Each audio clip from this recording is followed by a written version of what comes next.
और वहीं देखिए हेमंत सोरेन पर निशिकांत दुबे, उनका भी बयान सामने आया। पूछताछ से आखिर क्यों भाग रहे हैं हेमंत सोरेन, ये कह रहे निशिकांत दुबे।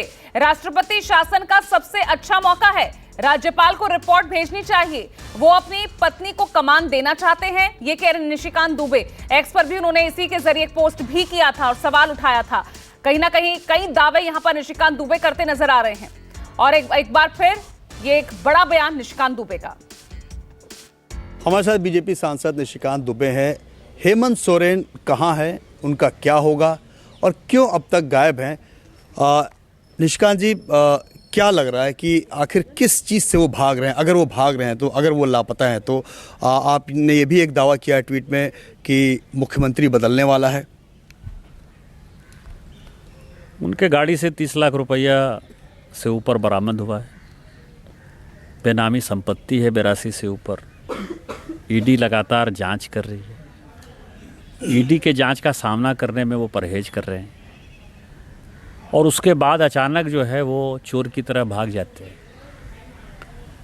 तो ये दिखाता ये है कि उन्होंने अपने आप को भ्रष्टाचारी साबित कर लिया है। तो साबित कर लिया, कोई भ्रष्टाचारी साबित कर लेगा, जांच एजेंसी का सामना नहीं करेगा तो लापता ही होगा, भगौड़ा ही होगा। दूसरा, जब उसको लग गया कि मैं भ्रष्टाचारी साबित हो गया, भगौड़ा हो गया, तो किसी न किसी को मुख्यमंत्री बनाना है जिससे कि उनका भ्रष्टाचार, बालू चोरी करना है, गिट्टी चोरी करना है, कोयला चोरी करना है, दारू चोरी करना है, उसमें क्या करेंगे? तो अपनी पत्नी को मुख्यमंत्री बनाएंगे। लेकिन पत्नी को मुख्यमंत्री बनाने में जो पेच है कि अब चुनाव 1 साल से कम है। संविधान ये कहता है कि 1 साल से कम हो तो बाई इलेक्शन नहीं हो सकता। बाई इलेक्शन यदि नहीं होगा तो गवर्नर साहब जो है उसको कैसे शपथ दिलाएंगे, जो गवर्नर साहब को पता है कि विधायक हो ही नहीं पाएगी। दूसरा, ये पार्टी जो है हेमंत सोरेन जी ने नहीं बनाई है। ये पार्टी जो है शिबू सोरेन जी ने बनाई है, दुर्गा सोरेन जी ने बनाई है। दुर्गा सोरेन जी की पत्नी सीनियर विधायक हैं, उनके छोटे भाई बसंत सोरेन जी विधायक हैं। तो परिवार में सब कह रहा है कि किस आधार पर आपकी पत्नी को हम मुख्यमंत्री बनने दें। तो ये सब सिचुएशन ऐसा है जिसमें उनके चाहने न चाहने से बहुत फ़र्क नहीं पड़ता है।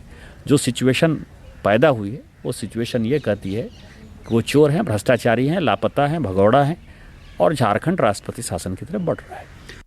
आप देख रहे हैं प्रशांत देवी हमारे साथ जुड़ गए हैं दिल्ली से। प्रशांत, जिस तरह की खबरें आ रही हैं, बैग एंड बैगेज के साथ तमाम विधायक सर्किट हाउस पहुंच रहे हैं, यानी निशिकांत जिसका अंदेशा जता रहे थे कुछ बड़ा होने वाला है, सच साबित हो रही है उनकी भविष्यवाणी?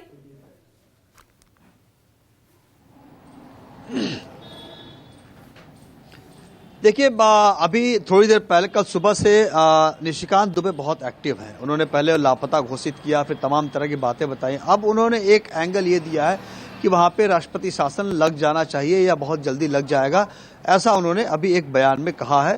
तो जो पॉलिटिकल क्राइसिस झारखंड में आपको दिखाई दे रही है, दरअसल में देखिए, सबसे पहली बात है कि 9-10 समन के बाद जिस तरीके से ईडी ने कार्रवाई की है, एक तरीके से ईडी ने उनको चेस किया, तो ऐसी आशंका थी हेमंत सोरेन को कि वो गिरफ्तार कर लिए जाएंगे। तो गिरफ्तार कर लिए जाएंगे तो मुख्यमंत्री कौन होगा? क्या वो मुख्यमंत्री रहते हुए गिरफ्तार करेंगे या फिर अपनी सत्ता किसी को सौंपेंगे?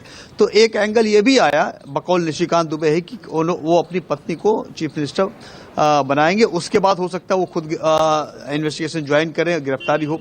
अब सवाल ये है कि क्या राज्यपाल उनको इस बात को स्वीकार कर लेंगे?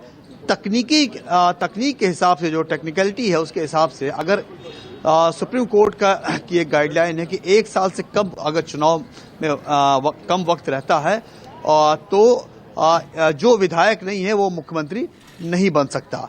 और तो उस हिसाब से अभी चूंकि वो विधायक नहीं है, इसलिए कल्पना सोरेन जो है मुख्यमंत्री नहीं बन सकती हैं। तो ऐसी सिचुएशन में राष्ट्रपति शासन का विकल्प सबको समझ में आ रहा है। तो क्या इसमें राष्ट्रपति शासन झारखंड में लग जाएगा? इन तमाम पहलुओं पर विचार करने के लिए तमाम अपने विधायकों के साथ जो ये बैठक होने जा रही है, उसमें देखना होगा कि क्या निकलता है और कब ईडी उनके पास आती है या ईडी के पास वो जाते हैं। हो सकता है जो अभी वो आके मीडिया से बात करें तो तस्वीर को साफ करेंगे कि 40 घंटे से वो कहाँ थे, जो उन पे आरोप लगाए जा रहे थे कि भाग गए, भगोड़ा है। तो और ईडी ने अचानक जो है इतनी तेजी दिखाई, तो क्या गिरफ्तारी की तलवार उन पर लटक रही है? ये तमाम सवाल हैं, खास करके ईडी को लेकर कि ईडी की इन्वेस्टिगेशन को कब ज्वाइन करेंगे। ईडी ने कई सम्मन उनको भेज चुके हैं। ठीक है, और दिल्ली से मेरे सहयोगी दीपक दुबे भी जुड़ गए हैं।